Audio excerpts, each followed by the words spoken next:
তো hello guys, তো তোমাদের আমার এক নিউ অ্যান্ড ফ্রেশ ব্লগে সুস্বাগতম। তো তোমরা কেমন আছো? আশা করি সবাই ফিট অ্যান্ড ফাইনই আছো। তো অনেক দিন পর আবার একটা নিউ ব্লগ নিয়ে তোমাদের সামনে হাজির হয়ে গেছি। তো আজই যাচ্ছি হচ্ছে আমাদের এখানে একটা পুরোনো মেলা হয়, অনেক বছর ধরেই হচ্ছে মেলাটা, সেটা হচ্ছে কুলিয়াপাট অপরাধ ভঞ্জন মেলা। সেখানেই যাব, প্লাস হচ্ছে আমার যে বড় পিসির বড় ছেলে আছে, সে বিগত কয়েক বছর ধরে হচ্ছে ওখানেই হচ্ছে খিচুড়ি বিতরণ করে ভক্তদের, সেটা তো দেখাবো। প্লাস হচ্ছে মেলাটাও তোমাদের একটু ঘুরিয়ে ফিরিয়ে দেখাবো এই ব্লগের মধ্যে। তো এই ব্লগটা একটু স্কিপ না করে পুরো ভিডিওটা দেখতে থাকো, আর যারা এখনো সাবস্ক্রাইব করোনি তাড়াতাড়ি যাও সাবস্ক্রাইব করে এসো। ভিডিওটা আর বড় করবো না, ভিডিওটা শুরু করা যাক, লেটস স্টার্ট।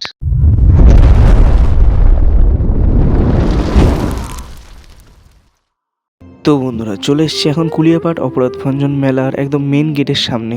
তো ফার্স্টেই যাব হচ্ছে দাদা যেখানে হচ্ছে খিচুড়ি প্রসাদের আয়োজন করে প্রতি বছর, এই বছরও করেছে, সেই জায়গাটাতেই যাব। প্রতি বছরই খোলামেলা প্যান্ডেল টাইপের করা হয়, এই বছরও তাই করা হয়েছে। তো এখন চলে এসেছি সেই প্যান্ডেলের সামনে। তোমরা দেখতে পাচ্ছ উপরটা শুধু তাঁবু টাঙানো রয়েছে আর চারিপাশটা খোলা রয়েছে, আর নিচে হচ্ছে তাঁবু পেটে পরিবারের বাকি সবাই বসে রয়েছে। আর দেখতেই পাচ্ছ প্রায় অনেকগুলোই হাঁড়ি কড়াইয়ে পুরো রেডি হয়ে গেছে খিচুড়ি, শুধু কয়েকটা বাকি রয়েছে। আর 2-3 ঘন্টার মধ্যেই খিচুড়ি দেওয়া স্টার্ট হয়ে যাবে এখানে ভক্তদের।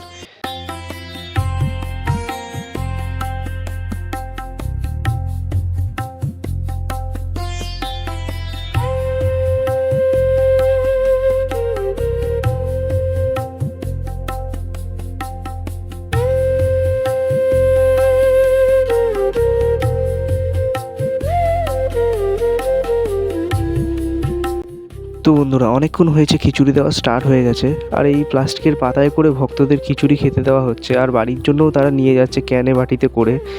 তো এখন অনেকটাই ভিড় কম আছে, তাই তোমাদের একটু ভিডিওর মাধ্যমে দেখানোর চেষ্টা করলাম। তো বন্ধুরা, প্রতি বছরই শ্রী চৈতন্যদেবের কুলিয়া আগমনকে কেন্দ্র করে এই পৌষ মাসের 2 একাদশীতে খুব জাঁকজমকভাবে কুলিয়াপাট অপরাধ ভঞ্জন মেলার আয়োজন করা হয়।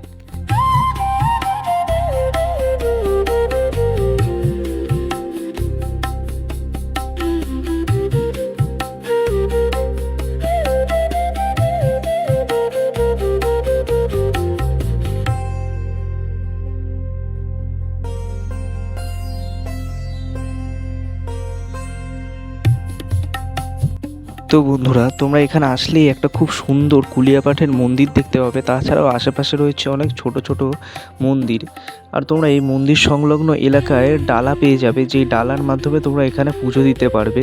আর এই ডালা সবসময় পাওয়া যায় না, কিন্তু যে কদিন মেলা চলে সে কদিন তোমরা এখানে ডালা সংগ্রহ করতে পারবে। তো বন্ধুরা, এই মন্দিরের এক রীতি আছে, যেখানে কুলো আর মূলো দিয়ে গৌর নিতাইকে পুজো দেওয়া হয়। তাছাড়াও এই মন্দিরের পাশেই তোমরা পেয়ে যাবে মালসাপুকের দোকান, যেখান থেকে আপনারা মালসাপুকও সংগ্রহ করে নিতে পারবেন। আর এই মন্দিরে গর্ভগৃহে তোমরা দেখতে পাবে গৌর নিতাইয়ের মূর্তি, তাছাড়া রাধাকৃষ্ণের মূর্তিও এখানে স্থাপিত রয়েছে।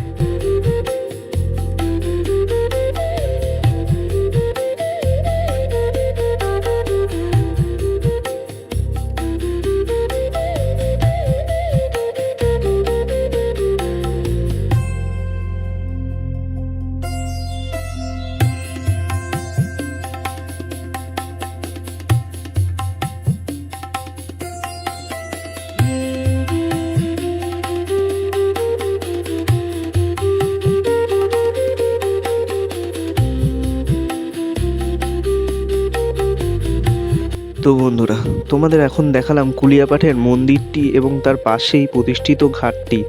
এবার এই সংলগ্ন এলাকায় যেসব দোকানগুলো নিয়ে মেলাটা গড়ে উঠেছে, সেই মেলাটাকে একটু তোমাদের ঘুরিয়ে দেখাচ্ছি এই ভিডিওর মাধ্যমে।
কমেন্ট আর শেয়ার করে দিও। আর যারা এখনও পর্যন্ত আমার চ্যানেলটি সাবস্ক্রাইব করোনি, আর দেরি না করে তাড়াতাড়ি যাও সাবস্ক্রাইব করে এসো। আর আরও এরকম অনেক ব্লগ নিয়ে তোমাদের সামনে হাজির হবো, তার জন্য তাড়াতাড়ি আগে সাবস্ক্রাইব করে এসো। আর যারা আমার গানের চ্যানেলও সাবস্ক্রাইব করোনি, প্লিজ গানের চ্যানেলটাও সাবস্ক্রাইব করে এসো। তো এরকম আরও অনেক ব্লগ নিয়ে হাজির হবো তোমাদের সামনে। ততক্ষণের জন্য তোমাদের সকলকে টাটা।